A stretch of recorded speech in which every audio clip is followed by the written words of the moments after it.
Hi everybody, this is Kris with Ignite, and this is another video in our series where we're talking about projects you can do at home with things you have at home. So today we're going to be talking about resist and doing a watercolor resist project. But first I kind of want to show you some things where artists have used different resist techniques and talk about resist. So basically, resist is applying something to the surface of what you're doing that is going to sort of prevent any of that, maybe paint or glaze, to adhere to that part of your project. So I'll show you a few examples which I think sort of illustrate kind of the properties of resist. So basically, we'll start off with a very simple project that was done. So we just had a wooden canvas, and this was an activity where students had to tape different angles onto their canvas, and this is literally just blue painter's tape. So this was the first step. They taped everything off, and then this is sort of the end product of that. You can still see those really straight lines that were taped off, and then the different color choices that were made. This is a very sort of simple activity, just using crayons as your resist. So as you see, you can clearly see the marks that I made at the beginning of the process, and then when I painted over, that paint did not adhere to that crayon. So this is an example of our project today that uses resist. So I used many different types of resist. I used tape, I used crayons, rubber cement, and stickers actually to make this, along with the watercolors. So that's what I'm going to be demonstrating for you guys today. All right, so the materials, like I mentioned, hopefully you have these sort of things on hand: tape, crayons, rubber cement is awesome if you have it. You can also use glue. And then I have some stickers. These are actually letter stickers. And I have also just a box of stickers, which are great for just using as far as using them for the shape. So I've got that. And then these are just stencils that I can use in a couple different ways. If you have small stencils, you can tape them to the surface, or you can just use these stencils to create designs, which I will show you. So, all right, we will get started on this. So I've just got a nice sheet of paper here. You can use sort of any size that you have.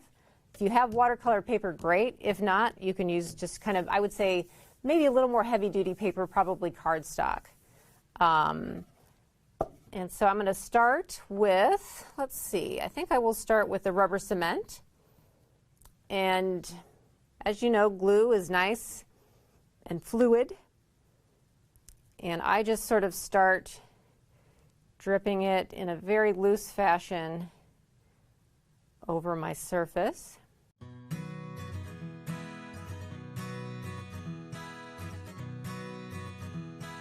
So I usually sort of do this one at the very beginning and then let it dry for a bit before I add my other resist items.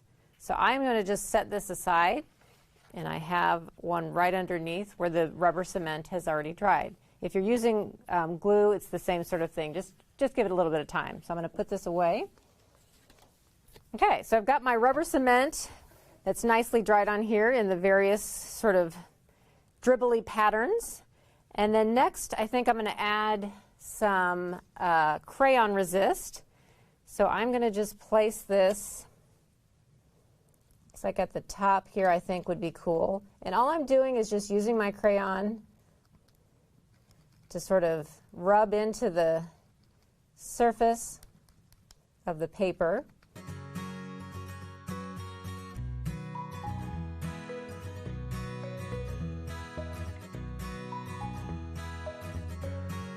Okay, so that's the crayon resist. Next, I'm going to add some tape. And so with tape, you know, just think of anything, any shape you can make. You can cut a circle out of this. You could do triangles. I'm doing, you know, slim rectangles. And I'm just putting those sort of where I see fit.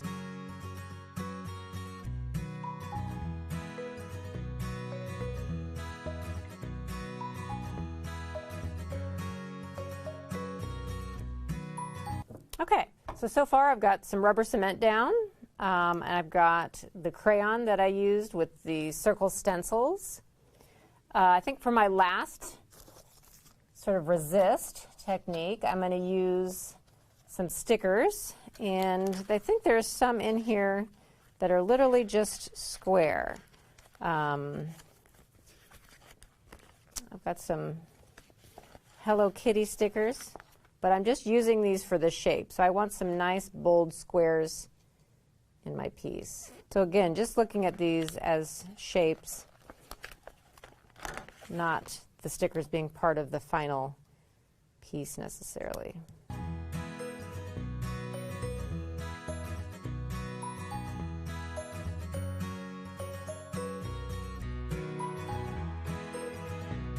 Okay, and then I've got a cup of water, some watercolor paints. You can use Prang watercolors as well. That doesn't have to be a specialty sort of watercolor paint. And then just dipping into the water, and then we'll just start painting. You just basically want to cover your entire surface, and remember the things underneath the resist are going to be white, so I tend to try and cover every part of my canvas with paint because I know I'm going to have those white resisted areas.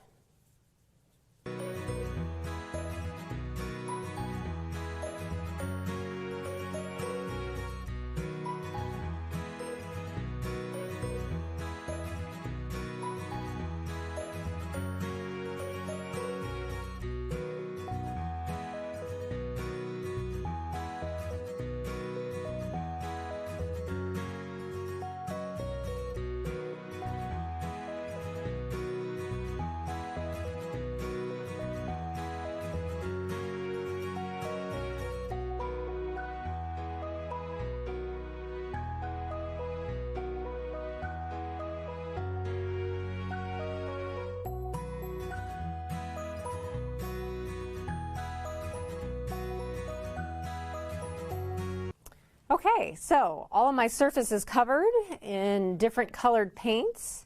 You might be able to see a little bit some of the resist showing through, but we'll be able to see that a little more clearly once it's dried for a bit. So I'm going to dry this, give this some time to just settle in, the paints to settle into the paper, and then when we come back, we will reveal sort of what's underneath the resist. All right, so basically we've allowed some time for this to dry. And now we're going to lift up our resist materials to reveal our surface below.